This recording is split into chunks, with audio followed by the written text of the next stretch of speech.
ఉంటే కరుముతూ ఉంటే అసలు కన్నెత్తి చూసావా నన్ను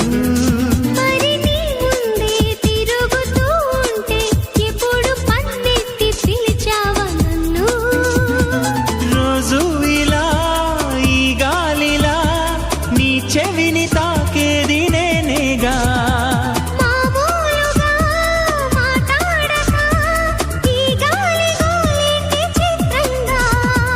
కలుసుకో త్వరగా కలలు నిజమవగా